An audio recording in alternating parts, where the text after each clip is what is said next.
एक ही सवाल रहता है कि क्या गिरते हुए शेयर बाजार में एसआईपी करना बंद कर देना चाहिए या एसआईपी कंटिन्यू रखनी चाहिए।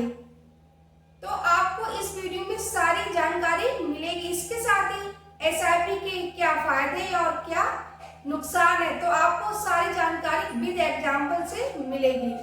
तो आपको ये वीडियो कंप्लीट वॉच करेगा जिससे आपको एसआईपी के बारे में जानकारी हो सके। नमस्कार दोस्तों, वेलकम है share market with Kanchan channel में। इसके साथ ही आप मेरे चैनल को सब्सक्राइब, वीडियो को लाइक और बेल आइकन को प्रेस करना बिल्कुल भी ना भूलें। जब भी मैं शेयर मार्केट की वीडियो बनाऊं तो आप तक सबसे पहले नोटिफिकेशन पहुंच सके। एसआईपी क्या है? एसआईपी का मतलब है आप किसी भी म्यूचुअल फंड में एसआईपी करते हो तो आपको एक निश्चित अमाउंट हर महीने जमा करनी पड़ती है, चाहे मार्केट ऊपर जाए या फिर नीचे जाए। तो आपको जो भी आपने एक निश्चित अमाउंट सिलेक्ट कर रखी है तो आपको वो अमाउंट हर महीने जमा करनी है। एसआईपी आप एग्जाम्पल से समझाती हो। आप एसआईपी को 500 रुपए से या फिर 1000 रुपए या उससे भी ज्यादा से एसआईपी को कर सकते हो। वो आपके ऊपर डिपेंड है आपको कितने रुपए की एसआईपी स्टार्ट करनी है। इसका आपको एक बड़ा बेनिफिट ये होता है, यानी कि फायदा ये होता है, चाहे मार्केट ऊपर जाए या मार्केट नीचे जाए, आपको कोई भी टेंशन नहीं लेनी। आपका जो भी अमाउंट आपने सिलेक्ट कर रखा होगा एसआईपी में जमा करने के लिए, आपको वो अमाउंट जमा करनी पड़ेगी, यानी कि यहाँ पर टेंशन से आपको मुक्ति मिलेगी। इसका सबसे बड़ा फायदा, इसमें आपको मार्केट को देखना नहीं पड़ेगा, यानी कि आपको मार्केट में टाइमिंग नहीं देनी पड़ेगी। आपको एक निश्चित तारीख पर पैसे को जमा करना पड़ेगा। मान लीजिए गिरते हुए शेयर बाजार में एसआईपी का क्या असर पड़ेगा, एग्जाम्पल से समझते हैं। गिरते हुए शेयर बाजार में एसआईपी रोकनी चाहिए या नहीं, तो हर किसी के मन में ये सवाल रहता है। अक्सर लोग गिरते हुए शेयर बाजार को देखते हुए एसआईपी को बंद करने के बारे में सोचते हैं और एसआईपी को रोक देते हैं। लेकिन असली निवेशक वही निवेशक होता है जो गिरते हुए मार्केट में भी एसआईपी को जारी रखता है, क्योंकि जब मार्केट नीचे होता है तो आपको कम पैसों में ज्यादा यूनिट्स मिलते हैं। जब मार्केट में फिर से तेजी आती है तो वो यूनिट आपके और भी ज्यादा बढ़ जाते हैं। अब समझते एसआईपी के फायदे। एसआईपी जारी रखने के फायदे। नंबर 1, औसत लागत घटती है, रुपए कॉस्टिंग एवरेज। आपको कम पैसों में ज्यादा यूनिट मिलते हैं, के लिए आपको अच्छा रिटर्न मिलता है। जब मार्केट में फिर से रिकवरी आती है तो ऐसे में आपको अच्छा खासा रिटर्न मिलता है और आपका मुनाफा बढ़ जाता है। निवेश में डिसिप्लिन।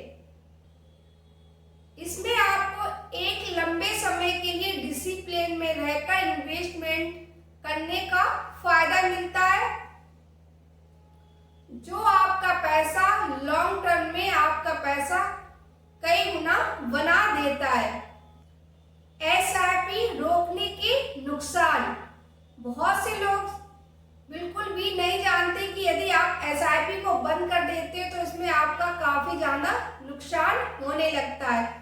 तो आपको गिरते हुए मार्केट में एसआईपी को बंद नहीं करना है, यानी को एसआईपी को रोक देना नहीं है। आइए जानते हैं वो कौन से नुकसान होते होती है जब भी कोई व्यक्ति एसआईपी को रोक देता है।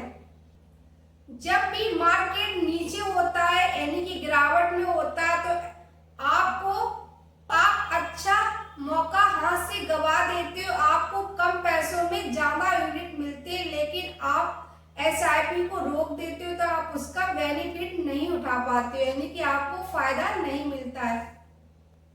तो यहाँ पर भी आपका नुकसान होता है। इसके नंबर 2 की बात करते हैं, लॉन्ग टर्म में आपको इसका फायदा नहीं मिलता है।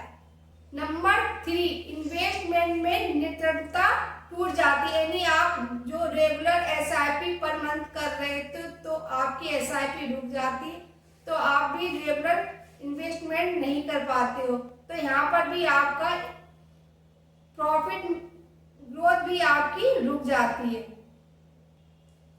एसआईपी कितने सालों के लिए करनी चाहिए? तो गिरते हुए शेयर बाजार में या फिर आप कभी भी एसआईपी करें तो आपको 3 से 5 साल या 10 साल के लिए एसआईपी करनी चाहिए। इससे आपका बेनिफिट होता है कि लॉन्ग टर्म में आपको अच्छा खासा फायदा मिलता है, यानी कि आपको कंपाउंडिंग का काफी ज्यादा फायदा मिलता है। तो आपको कभी भी गिरते हुए शेयर बाजार में एसआईपी को बंद नहीं करना है, ना ही आपको बिल्कुल बंद करना है, ना ही रोकनी। आपको कंटिन्यू एसआईपी जारी रखना है। तो आप जब भी एसआईपी स्टार्ट करें तो आपको लॉन्ग टर्म के लिए एसआईपी को स्टार्ट करना है, जिससे आपको और भी ज्यादा फायदा होगा। दोस्तों, गिरते हुए शेयर बाजार में आपको डर नहीं लगना चाहिए, बल्कि आपके पास एक अवसर होता है। आप सही जगह पर एसआईपी को स्टार्ट कर सकते हैं, यानी कि आप नई एसआईपी को भी स्टार्ट कर सकते हो, क्योंकि यहाँ पर आपको कम पैसों में ज्यादा यूनिट मिलते हैं। तो जब मार्केट में रिकवरी होगी तो ऐसे में आपका पैसा भी और भी ज्यादा बनेगा। तो आपको कभी भी शॉर्ट टर्म के लिए एसआईपी स्टार्ट नहीं करनी है। जब भी आप एसआईपी करें तो 3 से 5 साल या 10 साल का विजन रख के ही एसआईपी को स्टार्ट करें, क्योंकि लॉन्ग टर्म में ही एसआईपी आपको फाइनेंस फ्रीडम की ओर ले जाती है। गिरती हुई मार्केट में एसआईपी मत रोको, यही है स्मार्ट इन्वेस्टमेंट का फॉर्मूला। यदि आपको लगता है ये जानकारी आपके काम में आ सकती है तो आप मेरे चैनल को सब्सक्राइब, वीडियो को लाइक और बेल आइकन को प्रेस करना बिल्कुल भी ना भूलें। जो भी जानकारी मैंने दी है वो सिर्फ आपको एजुकेशन पर्पस से दी है। कंप्लीट वीडियो देखने के लिए thank you so much, bye bye, take care.